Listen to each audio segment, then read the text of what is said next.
Bayer and Cutter Biologicals, the blood money export. In the 1980s, Bayer's subsidiary, Cutter Biologicals, had a miracle product. It was a concentrate that helped hemophiliacs clot their blood. It saved lives. But there was a terrifying problem. The medicine was made from pooled human plasma. In the early days of the AIDS crisis, that plasma was contaminated with HIV. Cutter realized their product was infecting their customers. In the US, they pulled it from the shelves and released a safer, heat-treated version. But they were sitting on millions of dollars of the old, deadly inventory. They didn't destroy it. Instead, they signed deals to export the contaminated medicine to France, Spain, and Southeast Asia. Internal records showed they wanted to protect their margins. They knew the medicine could kill. They sold it anyway. Thousands of hemophiliacs overseas contracted HIV and died. If Bayer had prioritized human life over inventory costs, a generation of families would still be whole. The Ford Pinto, the death calculation. In the early 1970s, Ford was racing to beat Japanese imports. They created the Pinto. It was cheap, light, and popular, but during testing, Ford discovered a fatal design flaw. If the car was hit from behind, the fuel tank would rupture and explode. The fix was simple. A plastic baffle that cost exactly $11 per car. Ford executives sat down to sign a deal with logic, not empathy. They performed a cost-benefit analysis. On one side, they put the $137 million cost of fixing every car. On the other side, they estimated the cost of 180 burn deaths and 180 serious injuries.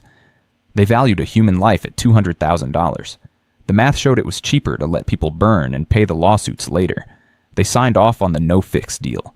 For years, people died in preventable fires because of an $11 calculation. If Ford had viewed their customers as people instead of variables in an equation, the Pinto would be a success story instead of a warning. Hooker Chemical and Love Canal, the $1 school for poison. In the 1940s, Hooker Chemical needed a place to dump toxic waste. They chose an unfinished canal in Niagara Falls, New York. Over a decade, they buried 21,000 tons of chemical sludge. Dioxins, benzene, carcinogens. When the canal was full, they covered it with dirt and ignored it. But the city was growing. The local school board wanted to buy the land to build a school and a neighborhood.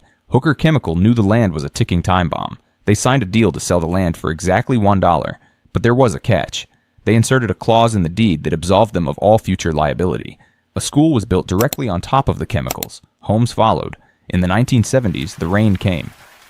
The chemicals bubbled up into basements. Children came home with chemical burns. Birth defects skyrocketed. The entire neighborhood had to be evacuated and demolished. If Hooker Chemical had cleaned their mess instead of hiding behind a $1 contract, Love Canal would be a community, not a graveyard. Big Tobacco's frank statement. The science for sale packed. In 1953, the heads of the major tobacco companies met at the Plaza Hotel in New York. Their industry was under attack. New science was proving that cigarettes caused lung cancer. The CEOs didn't want to innovate. They wanted to obfuscate. They signed a pact to form the Tobacco Industry Research Committee. They published a frank statement to cigarette smokers in over 400 newspapers. It promised that the industry would help find the truth about smoking and health.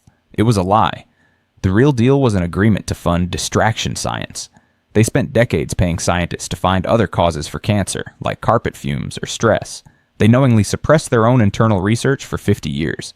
Millions of people died while the industry argued there wasn't enough proof. If Big Tobacco had been honest in 1953, the global health landscape would look entirely different today. Mid-Atlantic Youth Services, the Cash for Kids quota. In Pennsylvania, a private prison company signed a deal with the local government. They built a juvenile detention center, but a prison only makes money if the beds are full. To ensure occupancy, the company signed a secret deal with 2 local judges. The deal was simple.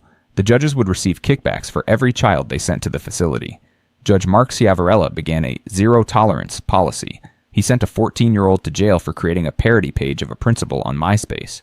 He sent children away for months for minor schoolyard scuffles. He didn't care about justice. He cared about the Cash for Kids checks. Over 3,000 children had their lives derailed for corporate profit. Many spent their formative years behind bars for crimes that didn't exist. If the legal system had valued rehabilitation over occupancy rates, thousands of families would have been spared a nightmare. United States Radium Corporation, the Radium Smile. In the 1920s, radium was the future. It glowed. It was magical. U.S. Radium Corp hired hundreds of young women to paint watch dials. The women were told the paint was harmless. They were encouraged to point the brushes with their lips to get a sharp line. The women even painted their teeth and nails to surprise their boyfriends at night. Meanwhile, the company's owners and scientists wore lead aprons and used metal tongs. They knew the danger. When the women started getting sick when their teeth fell out and their bones shattered, the company didn't help. They signed deals with expert doctors to testify that the women were suffering from other diseases. They spent years fighting the radium girls in court, while the women literally fell apart. If the company had shared its safety protocols with its workers, these women would have lived to see the age of flight. The Lead Industries Association, the Poisoned Paint Campaign. By the early 1900s, the medical world knew lead paint was toxic to children. Other countries began banning it. But in America, the Lead Industries Association saw a threat to their profits. They signed a deal to launch a massive, decades-long marketing campaign. They created Dutch Boy advertisements to make lead paint look wholesome and safe. When the evidence of brain damage in children became undeniable, they pivoted. They signed off on a strategy to blame the parents. They argued that poor housekeeping was the reason kids were eating lead chips. They fought every regulation, every warning label, and every safety standard. Even today, millions of American homes still contain lead that harms the cognitive development of children. If the lead industry had accepted the science in the 1920s, a century of childhood potential wouldn't have been lost. Purdue Pharma and OxyContin, the Sackler expansion. In the mid-90s, Purdue Pharma launched OxyContin. The Sackler family signed off on a revolutionary and deadly marketing plan. They didn't just sell a pill, they sold a philosophy. They claimed that pain is the fifth vital sign. They incentivized their sales force to target doctors in poor rural areas. They signed deals to provide unlimited bonuses to reps who pushed higher dosages. They knew the drug was highly addictive, but they told doctors it was less than 1% addictive. They flooded small towns with millions of pills, far more than the population could ever need. When the addiction crisis exploded, they didn't stop. They blamed the abusers while they continued to collect billions. If Purdue Pharma had respected the power of the molecule they created, the American heartland wouldn't be mourning a generation. Enron, the Grandma Millie manipulation. Enron wasn't just an energy company, it was a casino. In 2000, Enron executives signed off on a strategy to manipulate the California power market. They used creative trading deals with nicknames like Fat Boy and Death Star. The goal was to create artificial power shortages. They would sign deals to move electricity out of California just to drive the price up. Then they would sell it back at a massive markup. During 100-degree heat waves, California suffered rolling blackouts. Hospitals lost power. The elderly suffered. Internal tapes recorded Enron traders laughing about stealing from Grandma Millie. The deal wasn't about energy. It was about squeezing the vulnerable for every cent. If Enron had focused on providing utility instead of gaming the system, they might still be a pillar of American industry. BP and Halliburton, the Deepwater shortcut. In 2010, the Deepwater Horizon oil rig was behind schedule and over budget. Every day of delay cost BP $1 million. To save time, executives from BP and their contractors signed off on a series of shortcuts. They ignored warning signs from the well. They chose a cheaper, riskier casing design for the drill pipe.